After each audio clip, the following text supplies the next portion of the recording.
Aw, yeah. Welcome back to another episode of Drafts with Jordan and Josh. I am one of your hosts, Jordan Plocker. With me, as always, the Thelma to my Louise is Mr. Josh Liskowitz. How you doing, Josh? I'm doing well. How are you? I'm doing awesome. I'm just trying to figure out if I'm more comfortable being Thelma or more comfortable being Louise. But other than that, again, very excited that, all this football action is happening. And we have rookies to talk about, Josh. We have prospects to talk about, Josh. We have some, fun matchups to preview for the weekend. So I'm excited. Are you ready to get into it? Let's talk some football. All right, let's start where we've been starting for the last couple of weeks, and that's with the rookies, Josh, because we care about what the rookies do. So, again, if you go to the lovely website, profootballfocus.com, our talented Billy Moy has been keeping track of the Rookie of the Year race, which Josh has just been destroying me on so far, because Josh picked Kareem Hunt as his Rookie of the Year candidate, and Kareem. Yeah, how's your guy doing? We're not talking about that right now, Josh. But Kareem has been. I'm talking about how good you are. Kareem has been leading this thing for all 3 weeks now, essentially. So Kareem Hunt still the number one spot, Josh. PFF grade 91.9. That's pretty good. Yeah, I mean he's going beyond Rookie of the Year right now. If he were to somehow continue this, he's going to be an MVP candidate. Seriously. He's been awesome. I don't know what else there is to say. Yeah, no, it's been ridiculous. He single-handedly tried to save my fantasy team this week with that last carry for a 60-plus yard touchdown, whatever he did. But that was nice. Yeah, I mean, I don't know what else there is to say about him. I mean, he does everything for him that they want in terms of a receiver and a running back, and 4.21 yards after contact. I mean, that's crazy. That's still that high. It's just nuts after 3 weeks. So obviously at some point he's going to level off a bit, but at this point, if he goes anywhere near the production he's done so far, he's going to continue to be up there for a long time. All right, there has been some movement on the list. There's been quite a bit this week. A lot. So Kendall Beckwith is number 2. We touched on him last week. Tre'Davious White is dipped down a little bit, but still holding up at number 3. Yep. Josh, we have Dalvin Cook has moved up into the top 5, Josh. Billy bumped him up now. Dalvin Cook's got a PFF grade of 82.3, Josh, and he's had some big chunk runs, too. Yeah, 4 runs of 15-plus yards. And I'm actually writing an article for our good friends at the Athletic Detroit, talking about the matchup this week that Detroit has with Dalvin Cook. Last year, they were facing guys like Asiata in both games. And now Dalvin Cook is a little bit of a different animal. But obviously, he's been very solid. This isn't a surprise to any of us. One of the interesting things that I've discovered is that a huge chunk of his yards have come off the right edge or right tackle. So that's something to look at going forward. It just seems like Mike Remmers is getting the job done on that edge, and he's gotten really good tight end blocking from both their tight ends. Rudolph in particular last game was excellent in terms of his blocking. So keep an eye out on that for him to see if he can improve a little bit on the other side, or if he just continues to have that great success off the right side. And Josh, at number 5, we have a new entry in Billy's top 5 here. We have Carl Lawson, the edge from Cincinnati Bengals, a PFF favorite. I know it's a favorite of a lot of us analysts. Yep. PFF grade right now of 84.2. He's just, really taking advantage of his pass rush snaps, Josh, really outperforming his draft slot. What are you seeing from Lawson? If you were to put a gun to my head, well, first off, if you were to put a gun to my head, I would swat it away and then put you in a full Nelson and probably give you a noogie because I have ninja skills.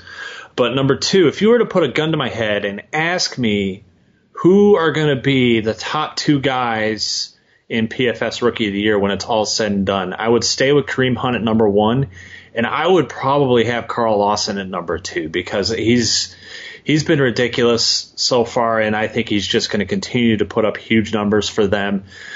And teams are going to continue to try and pass the ball on Cincinnati. And he's going to continue to have to rush the passer off the edge. And it's one of those situations where, since he is in the past has not liked to put the rookies on the field a lot, and they just can't ignore it with him. He's just been too good for them so far. Yeah, I mean, you look at what he did last year, 62 total pressures, which was the 5th most coming in.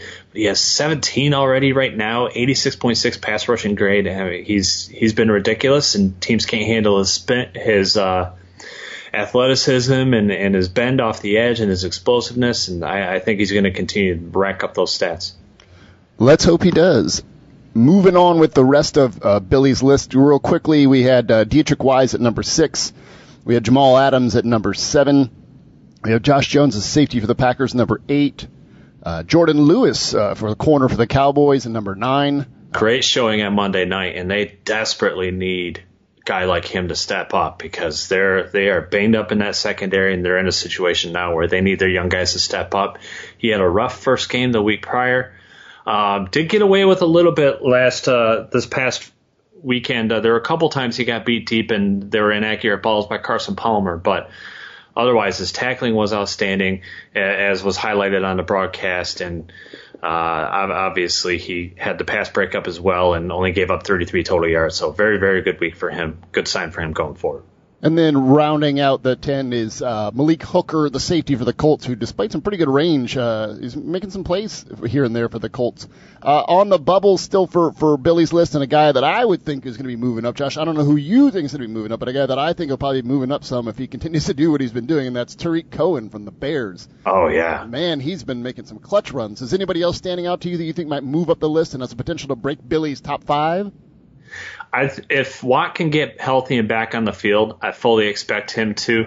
I got a chance to review that end of the game, in particular Pittsburgh's pass rush, and boy, it was just non-existent without him. So I think as long as Watt's healthy and on the field, he's going to be getting virtually every rep, and he's going to continue to move up. You mentioned Tariq Cohen. Love him. I think that's a guy people should be watching in the Thursday night matchup this week. That's a guy you want to watch, especially against Green Bay, because you know Green Bay is going to put points on the board on them. That's going to force Chicago to throw the ball, and I think Cohen is going to end up getting 15-plus touches again. And I think the whole country this time, instead of just the 1 o'clock Chicago local audience, is going to get a chance to see how good Tariq Cohen is. Yeah, he's been a lot of fun to watch. Definitely making plays, like I said, definitely some clutch plays there. He the guy that you'd mentioned, where's your guy, Jordan? Because you're a jerk. My pick was Christian McCaffrey for Rookie of the Year, and he hasn't been doing bad, but he just hasn't been doing as well as some of these other players. Still time, Josh. The season is young. He still can crack the top 5. Well, I think he totally can. And quite frankly, the last 2 weeks he's played very well. He needs help. He needs Cam Newton to throw accurate balls to him when they're on the 5-yard line. They need a touchdown, and he's wide open and flat. He needs Cam Newton to be able to move the ball and move the change elsewhere as well. It can't all just be him. Oh yeah, well that brings us to a good point, Josh. Let's take a look at some issues like this that particular teams have, and maybe how we could address them in the draft. And so you talk about like you said, the Carolina offense, and they need to be making plays. So let's take a look at that. I said that they have the aforementioned Christian McCaffrey. They have Cam. So he's slightly off, but again, Josh, there's something that's sort of missing, right? A little sort of element that seems to be missing right now for them, don't you think, from the offense? Yeah, so they have the slot guy, certainly Curtis Samuel, who they drafted, and they're slowly starting to work him in a little bit. You mentioned McCaffrey. We know what he can do. But then they have these 2 big behemoths on the outside that don't really run routes well. They're not consistent with their hands. And in Kelvin Benjamin's case, he's just not staying healthy either. That's been an issue throughout his career so far. He's just always dinged up or missing games here and there, or missing large chunks of game like he did this past week. Again, to the behoovement of my fantasy team. So they need that other receiver, that more reliable guy, but at the same time, some guy that has some level of explosiveness, downfield, true vertical threat, because they don't really have that guy right now. But you look at really were at the top of our draft guide from this past year, and certainly they both played well so far when they've been on the field. Calvin Ridley, Deebo Samuel, boy, either one of those two would be perfect fits for them, in my opinion, Jordan. Well, I mean, that it would address the issue of, that both those guys are, 6'1", so they got some size to them, can play outside, can, create plays on their own, which they showed last year. Yeah, I mean, I think both those guys could be good fits in that aspect, like I said, because it would be, different styles of targets than a Curtis Samuel or a Christian McCaffrey or a Greg Olsen. Like I said, a bit more perimeter type players. So yeah, imagine both of those guys would be good fits for that situation. Yeah, and talk about some of the statistics on them the last couple of years. Ridley, he has just over 2,000 total career yards. Over 1,000 of those have been after the catch. He's forced 23 missed tackles on 181 receptions. This year he's done a little better in terms of yards per catch. That's up to 13. So that's looking really good for him. Deebo Samuel, unfortunately, he broke his leg and he's out for the rest of the year. I don't think that's going to affect his draft status at all. That's something he should be able to come back from and hopefully be ready, I would assume, by draft season to start working out for teams. But 652 of his 1,194 career yards, those are after the catch. He was averaging 16.7 yards per reception this year, and it's not like all he does is take deep balls. He's a real proficient route runner. He does all that stuff you want. He's real savvy at the top of his drop. And he had 2 kick return touchdowns this season as well, and he had one last year too. So he offers you some versatility there. Either one of those two would be real smart picks for Carolina. Staying on the offensive side of the ball, another area that really sort of stood out over the weekend, and just in general, has been sort of the lack of offense coming from the Miami Dolphins. And no kidding. A lot of that, we could trace back to Tannehill going down, and if this was going to be his 10th breakout season, because he still hasn't had his breakout season, so this was going to be it for the 10th time. But he's the Kimoko Toure of the NFL. Shout out Steve Palazzolo. Yeah, So again, still waiting for Tannehill to have that breakout year. So while we're waiting for that breakout year, and Jay Cutler has proven to really not be the long-term situation, Josh, don't you think it sort of makes sense for the Dolphins to be thinking about possibly getting a quarterback for in the draft for Coach Gase, because he's a talented guy? Oh, I think that has to be priority number one for them, regardless, because it's not. And again, I think obviously it's clear at this point, if he was so close to being on the edge anyway, they're probably moving on from Tannehill to begin with before the injury. There's a really good chance of that, because it's not like they can just give him a new contract. That's a tough situation now. And obviously Cutler was retired before they plucked him out of it. And he was supposed to be in a broadcast booth. So there's no long-term viability with him either. I think Cutler's playing style when he's at his peak is really solid for this system, and obviously he has experience with Adam Gase. It's not working so far. I suspect it'll get a little bit better, but again, he's not a long-term solution. He should be a one-off. You look at what Josh Rosen has done, and his playing style and his ability to throw deep. Yeah, he's totally Cutler, the good and the bad. Obviously, you don't want the bad. You don't want the YOLO balls, as we all like to call him at PFF. He's just going to do that for you. That's just what he is. But at the same time, you look at his ability to move the ball vertically. He's completed 13 of 23 deep shots this year, 338 yards, 8 scores, just 1 pick. And he's done well diagnosing blitzes, too, 107.2 quarterback rating against the blitz. So that's very encouraging as well.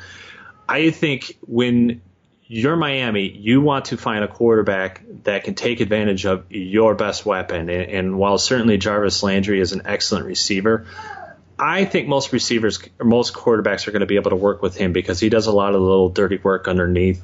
And a lot of those passes to him are expected throws. But I want a quarterback that can get the ball vertically to Parker. I think that is absolutely critical. So when I look at, they absolutely do. And Parker's gotten to notice how many targets Parker's gotten. Parker is is that's gone up quite a bit this year. So I think that's something they need to look at going forward, and I think Rosen is one of the top options for them. Okay, so Rosen fits that bill, and I agree. And he is Cutler-esque, as we mentioned, so there would be, I guess, not much of a transition there. But again, the Dolphins are good, are a talented team, Josh. They're going to win a few games. They're probably not going to be in position to draft Rosen. So who else sort of can physically fit that mold, what you're looking for, other than a Rosen, to fill that Dolphins need? Yeah, a guy that you and I absolutely loved. We're charter members of the fan club, and I have a feeling based on the way the first month has gone, he's going to stay quiet until the actual draft process goes because he's working through a new system. And they're not really taking advantage of his greatest trait, which to us was last year, was his ability to throw the ball deep. We're talking about Mike White, Western Kentucky. Offense just really hasn't highlighted that ability so far, like I said. Just 10 deep shots so far this year. Last year, he completed 41 of 76 deep throws, 1,761 yards, 22 touchdowns, and 3 interceptions. And I've said a number of times, best adjusted deep accuracy, NFL or college, since Aaron Rodgers in 2012. So that's how good he was there. That's a guy that can certainly get the ball to Devontae Parker downfield. And I mean, he's used to taking a lot of snaps. Certainly wasn't in a pro-style system, so I don't know how ready he'll be to step in right away, but at the same time, he does some things that with that cast of characters I think is very critical that they pursue. All right, let's go to another thing that stood out, really stood out in Sunday's action, and that was some of the big plays that the Seahawks defense were giving up. Josh, I mean, some of it was to players that you really didn't expect to see, gashing, what's normally a very, talented defense for the Seahawks. But Josh, they looked slow, compared to. They really did. Yeah, compared to some of the plays that were making. Yeah. Yeah, I was like, wow, what happened? Why are they getting gashed in the middle of the field now? That was exactly what I thought when I watched that live. And you know me on Twitter, I'm not afraid to say what's on my mind and create controversy. And I so wanted to tweet that out, but I held back just because I just didn't want to get buried by people that still think Seattle is everything, certainly defensively. But, yeah, they just looked slow. And you look at that linebacking core, and I think there's room for improvement there, certainly on the youth and speed aspect of it.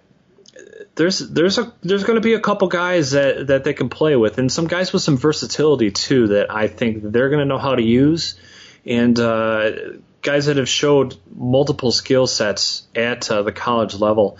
Starting first of all with really one of the breakout players this year, USC's Uchenna Nwosu. You're going to get a good look at on Friday night this week as you look at Washington State's offense against him. 22 total pressures this year already. He's a former safety, so he has positional versatility. One issue we've seen with him this year, missed tackles have been a problem, in particular against Texas. He had 5, but he had 38 pressures last year, so he's good at blitzing. But, again, he's got that safety athleticism, so you can use him a number of different ways. I think he's a classic. I say classic, but really I should be saying more a new age defender, of guy that's maybe not your typical size. He's in the 230 range probably. I think he's like 240, around 6'1", okay, so 240. That's not bad. So that's not bad actually. But I honestly wouldn't mind letting him slim down a little bit, letting him shed 5-10 more pounds, show even more athleticism. And just play in the box, fly around, make plays, maybe blitz a little bit, obviously take advantage of his ability there. I think there's a lot of things that a defense like Seattle's that has a lot of other pieces could do with him. Yeah, and he's a guy who, some people feel might be playing out of position because he's playing more of an edge rush role right now in USC, yep.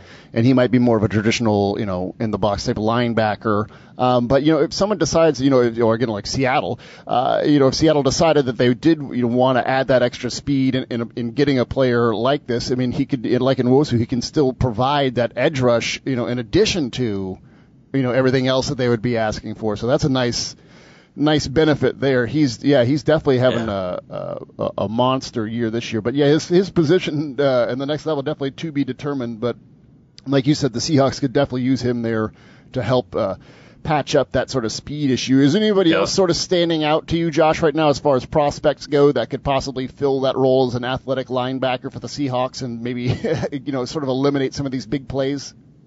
Yeah, it wasn't a guy I liked a ton off film in the offseason, but I think he's really stepped up his play quite a bit. That's Texas Malik Jefferson, who is playing more of a traditional role. He does a lot of different things. He's only given up 2 catches, each of them only for 3 yards in 70 coverage snaps this year. So he's been reliable on that end. He has 15 total stops, just 2 missed tackles as well. So when you look at him and his ability as an athlete and his production in every phase, I think that's a guy that's gonna be moving up boards, certainly, because NFL teams in general have shown the last couple years especially how they really just want those super athletes at linebacker. I think you need it when you have all the different skill weapons that NFL teams have in the slot out of the running back position. You need athletic linebackers like Malik Jefferson, and certainly Seattle should be looking for guys like that. All right, that was a fun little look at some of the glaring issues from this weekend's NFL action and some of the prospects who could possibly help to correct them. Jordan, before we go any further, I want to give a shout out to our friends at playdraft.com. Yeah. We've been talking about them forever, and I couldn't help but think about them Monday night as Larry Fitzgerald and Ezekiel Elliott ruined my dreams of an undefeated season in my fantasy league with my friends. I think we've had people in and out, but the core of us have been around in the league since 2001. So it's a big deal for us. We have a lot of fun, but one of the problems I always have is, because obviously I know a little bit about football, I have a team that's very stacked. But what happens every once in a while is I have a player or two on my bench that just completely lights it up, and someone in my lineup doesn't or gets hurt early, and I end up losing the week because of it. And that's exactly what happened to me this week. I had Kelvin Benjamin in, who got hurt early, missed, I want to say, at least 3/4 of the game. And I had T.Y. Hilton sitting on my bench getting like 25 points, and I would have won my week, and my dreams of an undefeated season would have continued. You go to playdraft.com, you don't have to worry about that because all of their drafts are best ball format. So if that was best ball format, T.Y. Hilton would have been in my lineup automatically. I wouldn't have had to set my lineup. I wouldn't have had to make any adjustments. I wouldn't have to worry about the injury issues going forward. It's just going to be the highest scoring players in my lineup every single week at playdraft.com. Again, you can do it on your phone, with your iPhone, your Android. Just download the app at your app store. It's just do a search for draft. You can play it that way. You're playing for real money as well. And it's been a lot of fun to keep up with all my different teams throughout the year so far. Off to a really good start in the majority of those leagues. And I think by the end of the season, I'm going to have a little coin in my pocket. So I really enjoy those leagues at playdraft.com, and I'll be doing more. I know I will. Little coin in your pocket is nice. Recently, the other night, actually, I had Chinese food, we've been mentioning Chinese food on the podcast because the year of the quarterback, but I got open my fortune cookie, Josh, and the fortune read, your fortune, is on the way. And so I was like, well, then whose friggin' cookie did I just eat? You know what I mean? Like, I was very annoyed. Anyways, so the year of the quarterback, Josh, every week we've been discussing these guys and what they've been doing this year, trying to keep everybody up to date because there was 8 players that we really, really wanted to keep everybody up to date on. So we've been doing that every week. Josh, I think this week we should sort of change it up because we've been doing it for a couple of weeks now. So let's just, they've had a couple of weeks to establish their season narrative at this point. So let's just present them in order of their overall grade. So starting at the top is Baker Mayfield from Oklahoma, who has been tearing it up right now so far for all of our quarterback metrics. like I said, we're tracking like 10 different stats essentially for all these players. If you go to ProFootballFocus.com, there's a great article there. Our Steve Palazzolo has been breaking all these guys down. And man, Josh, Baker's really standing out. I don't know, where to start on him. I'll say this. I mentioned Rosen's excellent quarterback rating against the blitz. Baker Mayfield has a quarterback rating against the blitz of 138.2.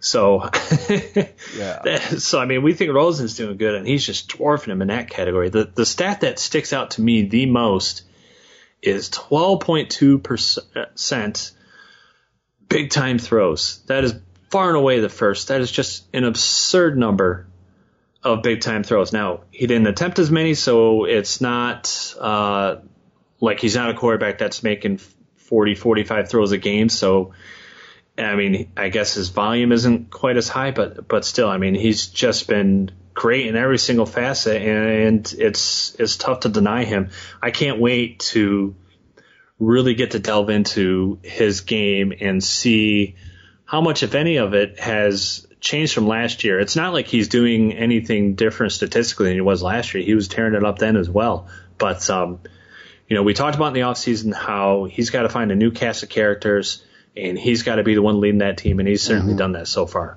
Yeah, that's what I was just gonna mention. Yeah, we said no Mixon, no Westbrook. Can he do it? And he's doing it with the new group of people.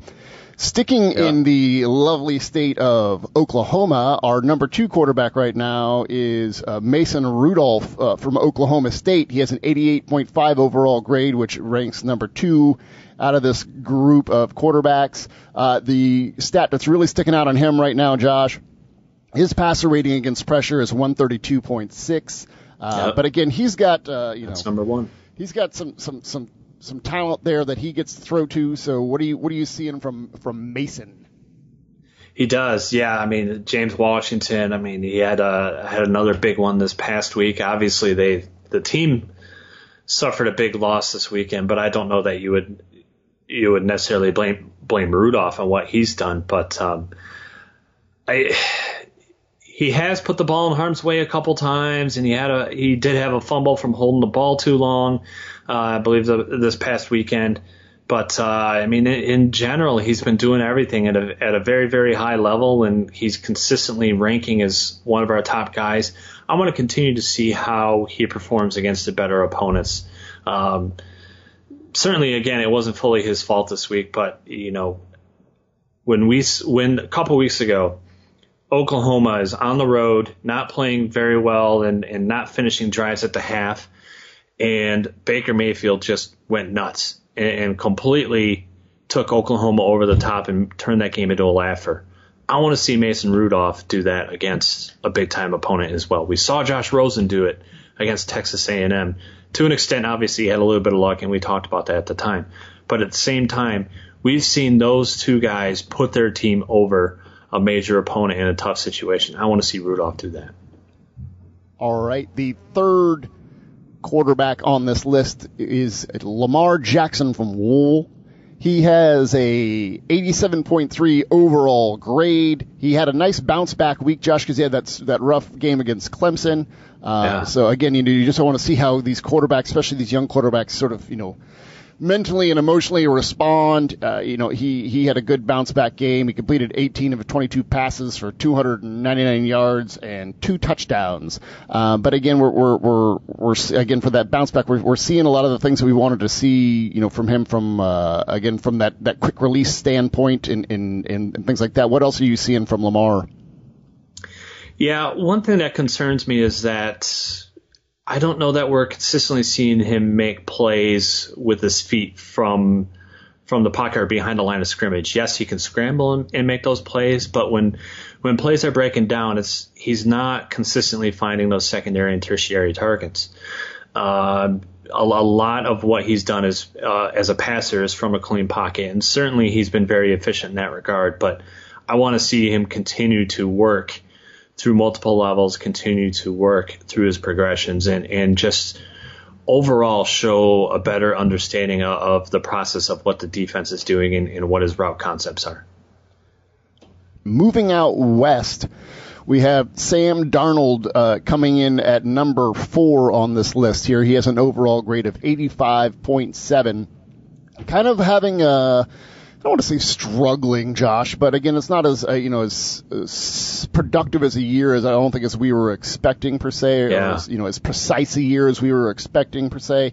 But again, it's not like he's playing poorly. It just again hasn't been as effective as we thought. Again, he's getting a lot of his work done in the short range more so than the deep range. Again, he's got a talented wide receiver, talented running back. So I mean, again, just what do you see in there, Josh?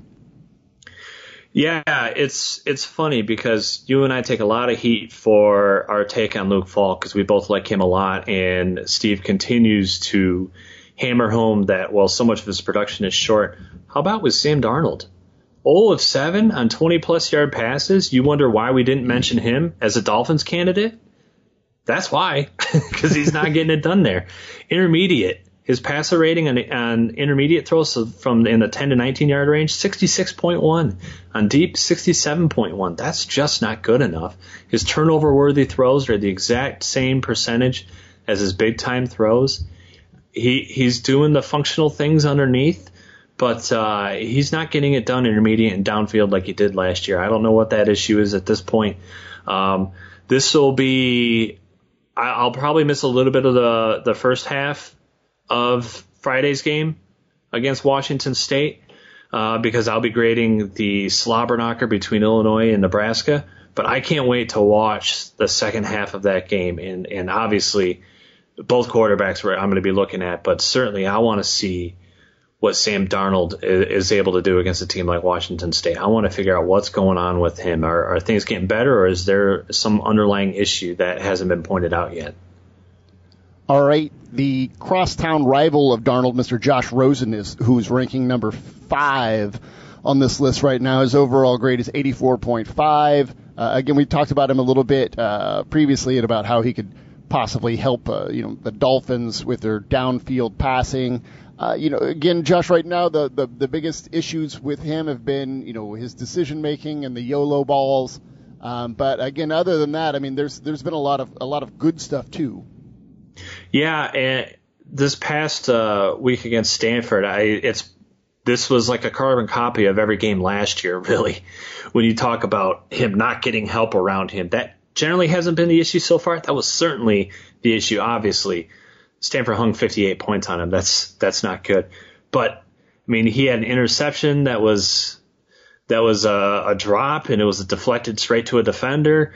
I mean, he got knocked around in the pocket a lot, and he had a receiver drop a touchdown reception on a 3rd and goal, and he had 2 fumbles by his wide receivers, too. They got to be better than that, but again, we talked about him, obviously, to Miami. It's the general decision-making just has to be better. If his receivers don't get the job done, his receivers don't get the job done. But his job is to get it to them. And too often still we're seeing him just make the mental blunder.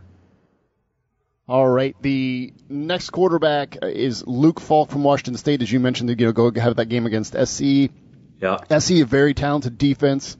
So that will be, I mean, there's great matchups all over in that game. Like you mentioned, it'll be a very exciting game. So right now, Luke Falk has an 80.8 overall grade, which again ranks 6th out of this group. The key stat that's really standing out right now, Josh, is his quarterback rating against the blitz, which is 145.7. Again, gets the ball out of his hands quickly, makes quick decisions, knows that offense, but again, there's still some things that we'd like to see from him. Maybe a bit more plays downfield. I get a little bit too much short production right now. But what are you seeing from Falk? Yeah, I think that's the big thing we want to see from him going forward. I mean, you look at his quarterback rating. His quarterback rating is fine. It's 120 on deep passes. He's just not attempting him. Only 1.8% of his throws are what we consider big-time throws, beating coverage, normally intermediate downfield throws. That's what those are. That's 7th of the group of 8 that we've been discussing on a regular basis. That has to improve. And like I said, I'm going to get to watch him quite a bit this week finally, so I'm excited to see that. I want to see how he does against pressure this week because I have a feeling this might be the most pressure he'll see the entire season. He's got a really strong offensive line that's been excellent throughout the season, throughout last season, and a team like USC might be one that can create some issues for that offensive line and kind of slow down that quick passing game of theirs. The number 7 ranked quarterback. It's the year of the quarterback, not wide receiver. Yes. Is Mike White from Western Kentucky that we had already spoke about. Right now, Mike White has an overall grade of 76.5, which I mentioned ranks 7th. Again, adjusting to a new scheme, not pushing the ball down the field as much as we'd like to see, but again, from his tape last year and his production numbers last year, very impressive, very capable pushing the ball down the field and being effective, but again, we'd like to see a little bit more from him. And he's like you mentioned earlier, Josh, been pretty quiet thus far. Yeah, I like talking with Steve about White's performance this past week. I mean, he started out real hot, and one of the things he noticed is that he was able to rip dig routes and posts and showed an NFL arm, which was something we were a little bit concerned with last year, and we thought maybe it was footwork and mechanics. Haven't gotten a chance to talk to Steve about that. I wonder if that's something that's maybe improved this year. That would be nice if he's at least got that into it. But last year he wasn't really generating a lot of torque and velocity in his throws with his lower body, and that's something where I'm going to assume he's probably shown a little bit of improvement on with this new system. But I mean, just too many poor decisions he's been making, throwing balls into tight coverage. Hasn't been quite as accurate as he was last year. And again, I want to see him continue to throw the ball deep. I think they need to make it more of that offense. I just don't know why. I understand you have your scheme. Your scheme's your scheme. But when you have a quarterback, the most important position in the game, and the best thing he does is throw accurate, intermediate, and deep, how do you not incorporate that into your system? I think you got to make accommodations for that. I want to see him do more of that. Now that we have covered the year of the quarterback, it's time to move on to the rest of the prospects, Josh. The risers, Josh, who made some noise this past week and are really catching our eye and are really starting to rise up the board. So we are going to start again with a guy that we basically talk about every week on here, and he made the risers list this week, though. That's running back Bryce Love from Stanford. Josh, he's tearing it up. Does it really count when it's against UCLA, though? Let's be fair. Well, I mean, does it really count? Doesn't matter. He's tearing it up every week, man. So I mean, he's just been dominating this whole. He's leading the nation in rushing. Yeah, there's no question he's been outstanding. Certainly going to get overshadowed in terms of running backs to certain someone in Penn State that went bonkers. But he's been better on a per game basis. He's been even better than Saquon Barkley. Certainly in terms of draft prospects, I don't think he's quite on the same level. But I mean, we talked about it last week. At some point, we need to really be considering how high should we be taking this guy, because he does everything for them. He's been fantastic. Yeah, I think the biggest knock on him is eventually going to be his weight, because he's just not a big guy. He's sub 200 pounds. So I think that'll end up being the knock on him. But because he's blazing fast, and we see he can make plays as a receiver, as a runner in the kicking game. Yeah, I just think that'll end up being what sort of hampers him. But yeah, he's just a tremendously talented player. The next player on our risers list, Josh, is the tight end Jalen Samuels from North Carolina State. And I don't even know what this guy is, Josh. That's okay. He's a football player, and we want him on the field. I mean, he's apparently a tight end, but he's forced 7 missed tackles on 50 total touches so far. That's not supposed to happen at that position. But he's only 5'11", 220 pounds, so he's not really a tight end. It's weird. Yeah, I'm struggling with you. Maybe he's the next Ty Montgomery. I don't know. He sort of looks like a running back when he's out there, but he's not like a fast, explosive, every down running back. He almost looks like an H-back or something, but he's got a little bit more wiggle to him. It's really weird. I really don't know where you line him up per se, because there have been some mismatch guys in the past where we say, they could be tight ends who could kind of be mismatch guys against linebackers or DBs. But this guy could be a mismatch guy because he can carry the ball. Yeah. This is the kind of guy that because of that, because of the uncertainty of exactly what he is and him lacking significant measurables to any one position, that he'll end up going somewhere on day 3 and he'll blow it up at the NFL, and they'll be like, we knew this guy was awesome in college. Why did we let him fall? Yeah, it's he's an interesting guy to keep track of. Again, big week last week, and what do you force 7 missed tackles on 50 total touches so far this year. That's just impressive, Josh. Like you mentioned it. I mean, it's just that shouldn't be happening for a tight end. Yeah. That just it doesn't make sense. So that's why I just go back to that point. Like, I don't know what he is. I don't know, Josh. Josh, the next player on the list is Jalen Jelks. Is that a real name? No. Are you sure? You were making fun of Iowa's funny names. Is Jalen Jelks a real name? It's not. It's also computer generated. Jalen Jelks is a defensive interior lineman from the Oregon Ducks. And Josh, he's been showing he can generate that all too rare interior pass rush pressure. Yeah, I mean, he's split time between defensive end and defensive tackle. He's played some snaps at outside backer. He's been really, really good at everything. I mean, he has a huge run stop percentage rating at 14.5. I mean, he's been really good on with his pass rushes as well. I mean, he does a little bit of everything for them. Yeah, so far he's got 3 sacks, 4 hits, 8 hurries, and 1 batted pass on his 130 pass rush snaps. So again, generating that interior rush, a really productive game this past game. He's comparing him to the other sort of 34 defensive ends, Josh. He's got no one's got a higher pass rushing productivity than he does. He's basically the most effective, 5 technique like pass rusher at this point. So again, someone to keep an eye on, because he's definitely moving up, because that's always a rare skill set. Yeah. All right, moving out east, Josh, wide receiver Cam Phillips from Virginia Tech. This guy is really, really sort of putting up some big numbers out there. Which, I'm going to be fair, is got to be tough to do, because that's a rough quarterback situation for him there. But 4.67 yards per route run, which is absurd. His quarterback has 150.7 passer rating when targeting him. Both are tops in the ACC. I mean, he's just been outstanding and very, very reliable and consistent for them. 144 yards after the catch as well. So, I mean, he's been top notch for Virginia Tech. Going over to the other side of the ball, staying in the ACC, we have cornerback MJ Stewart from North Carolina.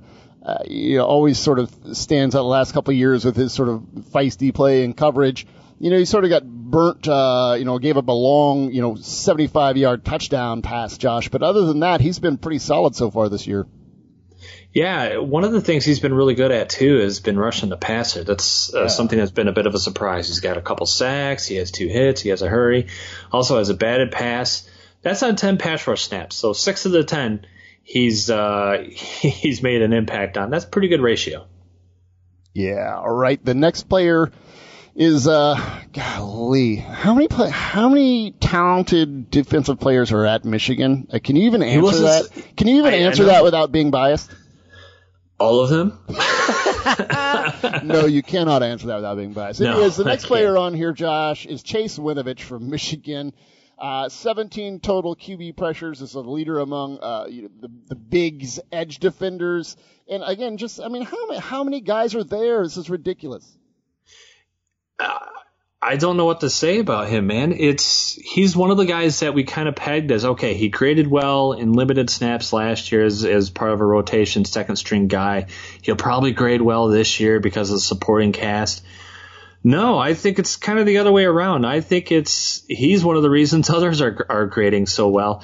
And the interesting thing about it too is he's bulked up a bit. I mean, he's not like a super athlete. He's not huge either, but he has bulked up a bit. His strength increase is very obvious, especially considering Michigan normally is going with a 3-man front now, and he's way undersized for that. He's probably more naturally in the 250-pound range, but he's just destroying blockers. He's consistently getting off the edge, getting pressure. and playing the run extremely well too. And he's just been fantastic. I really don't care that he might not test out as a top 5 pick in terms of athleticism. I mean, he's been so productive, so physical, and so consistent. I at some point you got to think, okay, we've got to target this guy fairly early in the draft. I'll tell you, the last guy on this list is an athletic, big, ugly, is sort of like Winovich, but on the other side of the ball, and that's Oregon's tackle Tyrell Crosby. Josh, I don't think he necessarily has like elite NFL tackle size, but he's been, productive and athletic sort of player since he's been there, but got hurt last year, basically got a foot injury in week 3, and that sort of was gone for the rest of the season. And then now this season, Josh, he's been really effective, not only as a pass protector, but even he's been kind of dominant as a run blocker. Yeah, Steve Palazzolo always likes to talk about how from year to year the offensive line tends to have the most fluctuation in play. You tend to get guys that make a huge jump. And Crosby certainly seems to be one of those guys. I mean, you started off with how he's been in pass blocking, number 3 in terms of pass blocking efficiency this year in the country. And how about the running? Number 5 in terms of run blocking grade, 89.6, number 5 in all of FBS. Among tackles, he's just been absolutely outstanding in every facet this year. Yeah, so he's definitely catching our eye, definitely, grading well for us, and definitely moving up the list. And as we mention every week, Josh is a degenerate, and he likes to find angles to possibly, you make some money, possibly, find some little ways, some sneaky little things. Anyways, he's always scouring for matchups, looking for edges, and he's got 4 for us this week. Again, Josh, we're going to start off here. We're going, you get some defensive interior lineman, Virginia Tech, Tim Settle, and Ricky Walker against Clemson guard Taylor Hearn. What are you seeing there from this matchup? Got a nice ugly matchup. I love the ugly ones down low. Tim Settle, Ricky Walker, Vatek, both had posted 10 total pressures. Both had posted 5 run stops this year. The only difference between them really statistically is the fact that Ricky Walker has not missed any tackles and Tim Settle's missed 2. So they've been outstanding. That Vatek defense is clicking. They've got guys at every level, and it certainly starts with those 2. But Clemson guard Taylor Hearn, huge year so far. He's just 1 total pressure this year through 4 games, and obviously they've had some big games already. And his run blocking grade, 84.5, that's way up there in the rankings too. So he's been excellent so far. This is going to be a fun matchup. I honestly, every time I think of Tim Settle now, I just think of your comment about where all his weight settled. We're going to stick with some big uglies, Josh, on your next matchup here, and this is going to be awesome film on this one. This is Rutgers left tackle Tariq Cole against just the bevy of Ohio State edges. Sam Hubbard, Taquan Lewis. I mean, they just keep them coming. So basically, every rep that Tariq Cole gets is going to be against a top flight edge rusher. Josh, this tape is going to be invaluable to evaluators. This is like its own Senior Bowl, right? Yeah. I mean, Senior Bowl, you stand down in the pit, you get run over by Daniel McCullers, and you see the top offensive tackles in the country go against the top defensive ends in the country. And it's going to be what we're going to see on Saturday on a rotational basis. You'll get to see some of both, and it should be awesome. You look at what Cole's done. 88.2 run blocking grade so far. That's 7th best in the country among tackles that have at least 100 rundown reps. Hubbard and Lewis, they've combined for 5 sacks, 6 hits, 13 hurries, 13 total defensive stops. They've been outstanding as well. I say this all the time, but I think this is going to be one of those battles where they each get theirs. There's going to be reps where Tariq Cole just whoops them, and there's going to be reps where those two get past him a little bit. So I'm excited to see what's happened. Tariq Cole has had some good matchups already, and he's always seems to come out on top. I think this is going to be a guy that PFF is going to get to hang their hat on, Jordan. I think he's going to be one of those guys that ends up being, I'm not quite sure yet if he's going to be a first rounder, but he's going to be in day 1, day 2 discussion, and people are going to be like, whoa, I hadn't heard about this guy anywhere except PFF. You know, looking at this next matchup that you have highlighted, and your bias is showing, man. Your bias towards the big uglies is showing. So this is an ugly kind of week. This is that's every week for me, buddy. So this is that's why I'm married and you're single. Way to twist the knife.